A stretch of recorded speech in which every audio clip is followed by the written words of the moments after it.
Chapter 1, Part 2, Atomic Structure, Electron Configuration, and Identifying Valence Electrons. First up is atomic structure. Atoms are made up of three subatomic particles, I'm sure you remember them: protons, neutrons, and electrons. The nucleus is made up of protons and neutrons, and electrons exist in the electron cloud. The mass of an atom comes primarily from the nucleus, and the volume of an atom comes from the electrons. So in this image, you'll see this is not very much to scale. The nucleus is said to be 10 to the negative fourth angstroms, and then this entire volume is 1 to 5 angstroms. So not to scale at all. The nucleus would be just a little pinpoint within this giant electron cloud. So electrons have almost no mass. They do have mass, but it's negligible compared to what comes from the nucleus, but they do make up the big fluffy bulk of the electron cloud. As we start getting into talking about chemical bonding, we need to talk about several definitions to make sure that we can talk about things in a clean way. So our first definition is elements. Elements are found on the periodic table. You know what elements are. You can think of carbon, boron. It's important to note, though, that some elements in their natural form exist as molecules of that element. They're made up of atoms of that element. So this includes diatomic elements such as nitrogen gas, N2. There are other diatomic elements that includes oxygen, hydrogen, and then our halogens, fluorine, chlorine, bromine, and iodine, are all found as molecules. The atomic number is equal to the number of protons in the nucleus and also the number of electrons in a neutral atom of that element. The mass number, which can be found on a periodic table as well as the atomic number, is equal to the number of protons and neutrons in the nucleus. Compounds are made up of at least two elements bonded together, such as C6H12O6. This is the generic formula for pretty much any monosaccharide. H2O is water. These are examples of compounds because they have at least two different elements bonded together.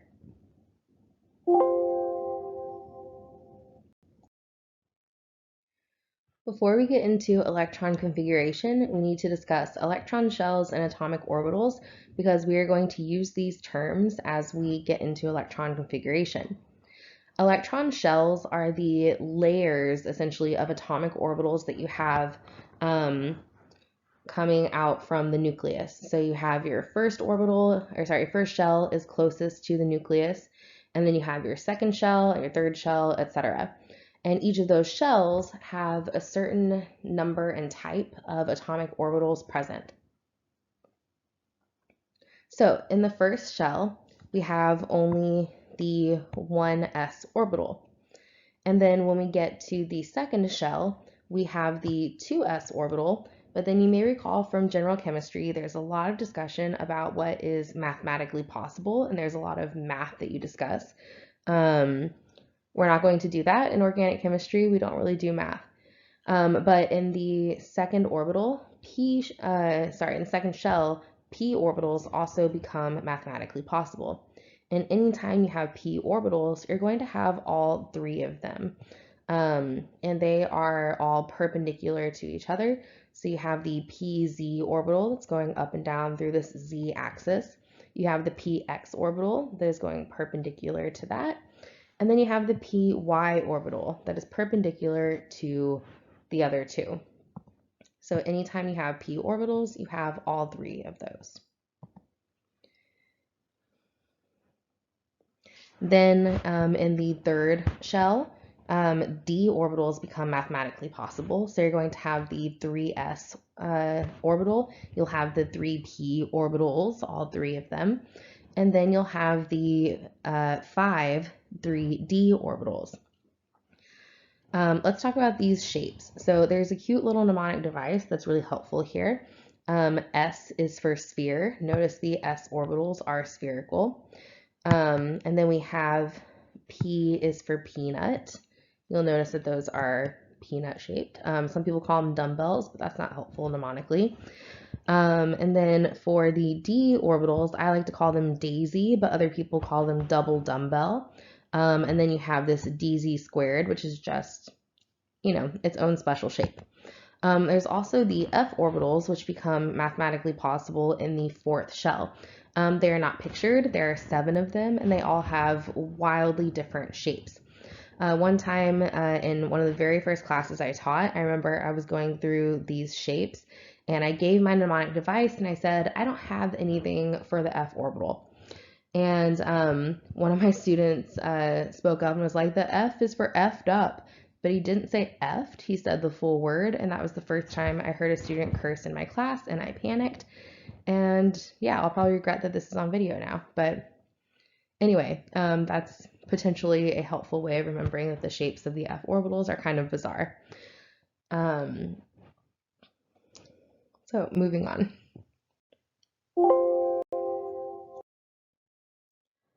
Atomic orbital diagrams help us kind of indicate where electrons may live. And I'm using the term live kind of in a personification way. You have to remember there were all these things that you talked about in Gen Chem about how we can never really know with any certainty where an electron actually is. But we use these atomic orbital diagrams and electron configurations in order to kind of designate energies to electrons so that we can understand how that element will behave, how it will bond, how it might be excited when exposed to certain types of energy. So that's what's helpful about this. Now, when you're filling out an atomic orbital diagram, there are rules that you have to follow. So our first rule is the off-bow principle, which is that the lowest energy orbitals are filled first. So what that means is if we are indicating where these electrons live, we have to start at our lowest energy orbitals, which would be down here at the 1s orbital. So let's say we're talking about carbon. If we look at the periodic table, we can see that carbon has 6 electrons. So if we were doing an atomic orbital diagram for carbon, we would need to indicate where all 6 of those electrons live. So for carbon, we would indicate that one of them lives here in the 1s orbital. Now remember, each orbital can hold 2 electrons. Our next rule is the Pauli exclusion principle, which says that only 2 spin-paired electrons, meaning they have opposite spins, are allowed in each orbital. So I put the first one as an up electron. That means my second one has to be down. I cannot put something like this or like this in the same orbital. Our next rule is Hund's rule. This tells us that we have to fill across degenerate orbitals with 1 electron each, and then we go back and add in our additional electrons. Degenerate orbitals are equal in energy, so no one orbital will fill up first. This one's easier to explain as we're looking at the atomic orbital diagram. So carbon has 6 electrons. We've only indicated where 2 of them live. So the next 2 have to live in the 2s orbital. Hund's rule applies when we get to the 2p orbital. These 3 boxes are considered degenerate. They're not badly behaved, they just are all similar in energy, or equal in energy, rather.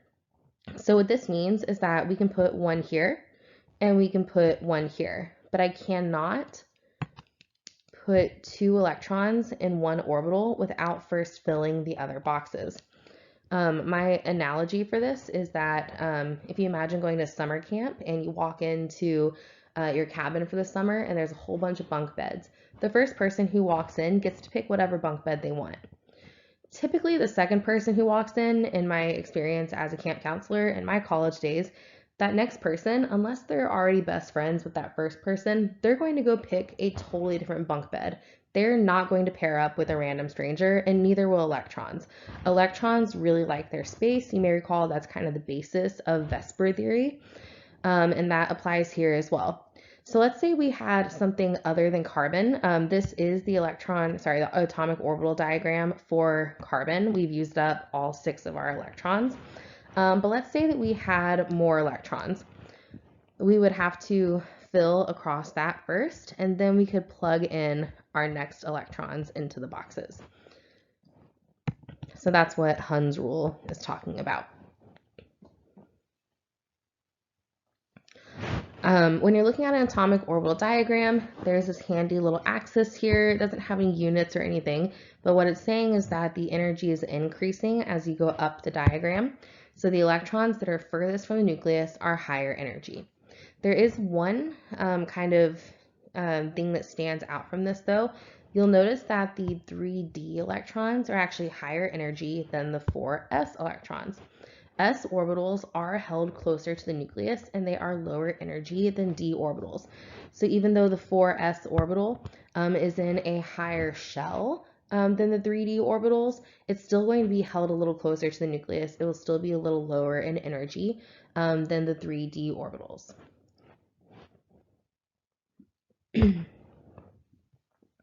So this brings us to electron configuration. This little image here is kind of giving us a bit of a prep. I have a bigger periodic table that I'm going to do this prep on though. Electron configuration is how we describe the locations and energies of electrons in an atom. It's kind of a way of giving an address to each electron that exists within an atom, and each element has its own special electron configuration that's unique to that element. We can use the periodic table as a roadmap for electron configurations, and that's what we're going to do in the next slide. So this is the periodic table minus the lanthanides and actinides because I did not need them to do this part of the lecture. We can gesture to them later for fun. But on the periodic table, we can kind of divide it up like this and provide some labels. Let me pick a nice bright color. So this first column on the left-hand side, we're going to call the S block. The 6 columns on the right-hand side, we're going to call the P block. And the 10 columns in the middle, we're going to call the D block. Now, each element can be used as a placeholder for an electron. So we also have to number our shells as we go down. So this is the first electron shell. It's also worth noting that when we're doing our roadmap, helium actually lives here, although helium is a noble gas and belongs all the way over to the right-hand side. When we are doing our little roadmap, helium lives here. This is where the second shell begins. Notice that's where the P block begins as well, because that is when the P orbitals become mathematically possible. Here is where our third shell is. We have our 3s shells, orbitals. Over here is our 3p orbitals.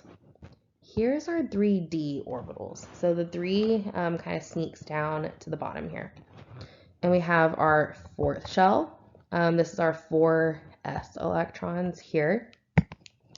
And then we pick back up with 4 here at gallium. And then this numbering just kind of continues down the periodic table.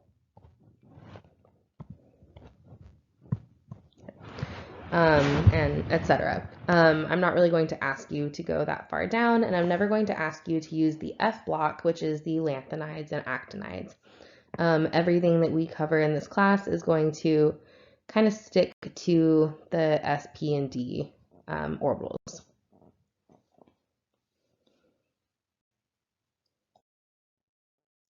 So let's do some practices. In order to do this, you are going to need a periodic table in front of you. So if you want to pause and Google one real fast just to have it in front of you, I'm going to draw a little bit of the periodic table as we do the first one together. So we're going to look at carbon, sodium, zinc, and bromine. Okay. If you're following along in the periodic table, you'll see something a lot like this. I did make a little edit and put helium over here in the 1s block so that we could do this a little more easily.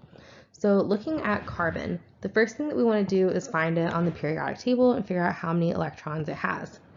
If you're looking at the periodic table, you'll see that the atomic number for carbon is 6. That tells us how many electrons we have. So we need to account for the location of 6 electrons. So to do that, we're going to work our way through our periodic table, keeping track of everything as we go. So this is our S block, and this is our first orbital. We are going to use hydrogen and helium as placeholders for the first 2 electrons for carbon. So those first 2 electrons that we drew on our atomic orbital diagram. And when we do that, we're going to say that we are looking at the 1s orbital, and there are 2 electrons that live there. So we use a big coefficient number to indicate the electron shell. We use a letter to indicate which orbital, and then we use a superscript 2 to indicate that there are 2 electrons that live there. Next, we're going to the second shell, and we're going to use lithium and then beryllium as placeholders for those next 2 electrons. So 2s2. And then we have 2 more electrons, and they both live in the 2p orbitals. So we're going to say 2p and then give it a little 2. And if we jump ahead to the answer here, you'll see it's 1s2, 2s2, 2p2. So this is how you use the elements as a placeholder. What I'd like you to do now is go ahead and pause and solve the other 3 for yourself. I'm going to work through sodium, but I'm not going to work through zinc and bromine, simply because I don't have the full periodic table up here on the screen. So to get to sodium, we actually have a pretty good start with carbon. So sodium is here. It's just a little further down the periodic table than carbon. So we're going to start off the same way. We have 2 electrons that live in the 1s orbital, so that gives us 1s2. And then we have 2 electrons that live in the 2s orbital, so 2s2. Now, all 6 of our electrons in the p orbital need to be accounted for. They all live in that 2p orbital. And then we are down to the third shell, and sodium lives in the 1s orbital on the third shell.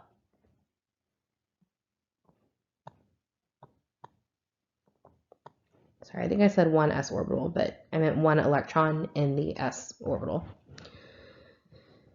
So your answer should be 1s2, 2s2, 2p6, and 3s1. Now looking at zinc, if you're following along the periodic table, I'm actually pulling one up off to the side here so I can kind of talk you through it. So we understand hopefully where the 1s2, 2s2, 2p6 came from. The 3s with the superscript 2 is because we needed the placeholders for both sodium and magnesium. 3p6 is because we have one for aluminum, silicon, phosphorus, sulfur, chlorine, argon, right? And then we're jumping down to the next row, the one that starts with potassium and then calcium. Those are our placeholders for 4s2. But then when we get to scandium and titanium, we are actually in the 3d shell orbital, in the third shell. So that's why it suddenly changes to 3d10. So it's 10 because zinc is all the way at the end of the d block. So that means that there are 2 electrons in each of the 5d orbitals. But that is where that answer comes from. Now bromine is just 5 more elements past zinc. So that's why the electron configuration is actually identical up to here. And then the only thing different is that 4p5. So that's starting at gallium, which has the atomic number 31, in case you're not quite sure where we are. That is the 4th shell, the p orbital, and there are 5 electrons that live there, so 4p5.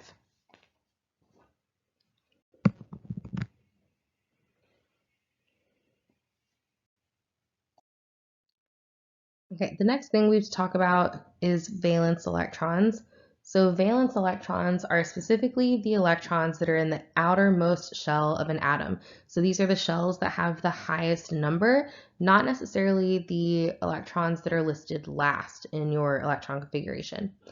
The reason we're taking the time to find these and point them out is that they are the electrons involved in chemical bonding. So looking at the same examples we just looked at, in carbon, the outermost shell is the second shell. So we have 4 valence electrons and they live in the 2s orbital and the 2p orbital. So go ahead and pause and look at your electron configurations for sodium, zinc, and bromine and identify the valence electrons. Okay, if you did that, then you'll see that sodium only has 1 valence electron. It is the one that lives in the 3s orbital. Zinc is kind of a tricky one because we have those 3d10 electrons at the end of the electron configuration. It can be really tempting to either call those the valence electrons or to group everything starting at 3p6, but it's actually only the 4s2 electrons there. Those are your valence electrons. They're in the outermost shell. And then for bromine, it's everything that's in the 4th shell. So 4s2 and 4p5. Now there is a really cool trick for figuring out how many valence electrons an element will have. It's equal to the group number of the atom. So if you're looking at your periodic table, you'll notice that there are numbers across the top. Depending on how it's numbered, you might see that there are 2 different groups of numbers.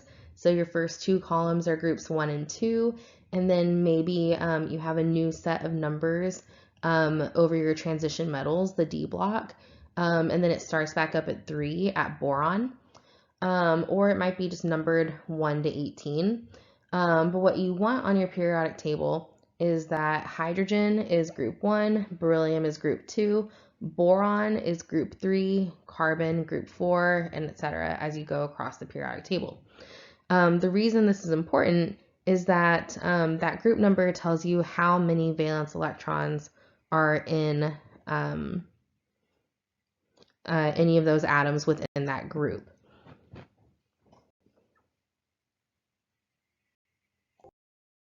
The last slide of this video is another definition slide, and that is ions versus isotopes. These words are sometimes used interchangeably by students because they kind of sound similar, but they mean entirely different things. So, ions are a charged species. They differ from their parent element or compound by number of electrons. This can be because they've been either oxidized or reduced, or it may be that they picked up, it's a compound and it picked up a proton or created another chemical bond, which in turn creates a charge. That would be a formal charge, and that's something that we'll talk about later in this chapter.